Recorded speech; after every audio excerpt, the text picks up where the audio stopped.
In response to Iran's massive attack against Israel over the weekend, we saw two things. First, we saw a sovereign nation that takes its security seriously mount a successful defense. Israel's air defense, with the help of regional and coalition partners and the vigilant support of brave U.S. service members in the region, intercepted and neutralized the bulk of the 300 drones and missiles launched by Iran. Unfortunately, the second thing we saw was a commander-in-chief sticking to the same playbook, second-guessing the will of the Israeli people and trying to tie the hands of an ally under attack. President Biden insisted ahead of Iran's attack that America's commitment to Israel was ironclad. But after 3 years of appeasement and weakness and 6 months of quibbling over Israel's right to self-defense, I'm not really sure who he expects to believe that assertion. Just saying so, saying our commitment is ironclad, doesn't make it so. Words don't paper over the glaring rifts between the Biden administration and the National Unity Government in Jerusalem. The public criticism of Israel by senior administration officials undoubtedly influences the decisions of Israel's adversaries.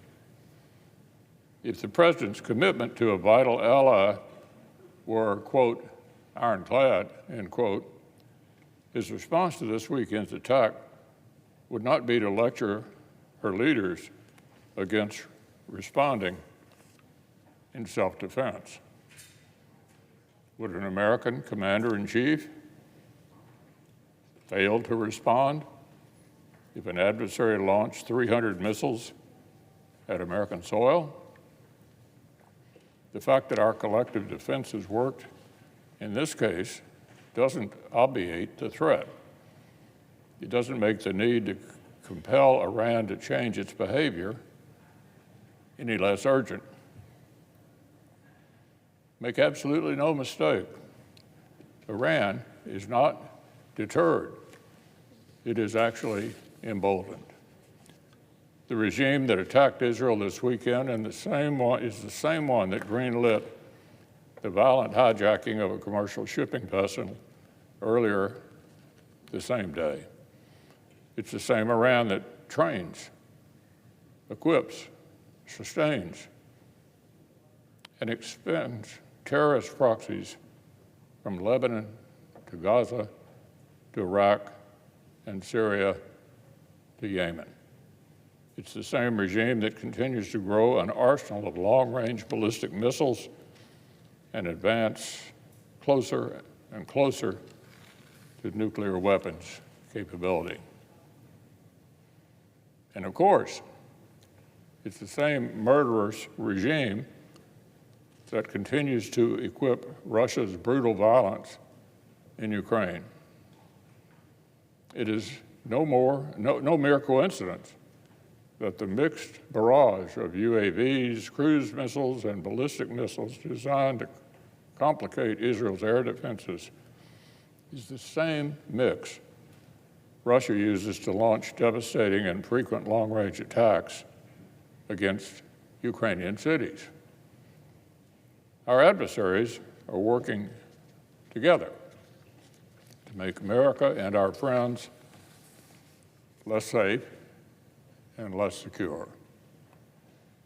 It's time for the Commander-in-Chief to lead allies and partners in an international effort to impose meaningful costs on Iran, threatening the things its leaders hold dear and changing this regime's violent behavior. We can't afford weakness. We can't afford to be deterred by Iran. The easiest way to hasten escalation and widen war is to show you're unwilling or unable to meet aggression with strength. There's only one way to stop a bully. So it's time for the Commander-in-Chief to stand by our allies and stand up to our adversaries. He can actually begin that today. But it's also time for Congress to deliver the urgent investments that our industrial base, our forces, and our partners will need to meet and outcompete the growing and linked threats that we face. The Senate passed an urgent national security supplemental 2 months ago. 2 months ago. It would help meet the urgent needs of Ukraine's resistance, equip Indo-Pacific allies to deter PRC aggression, replenish Israel's stocks of critical capabilities, and expand our own capacity to refill and deploy the arsenal of democracy.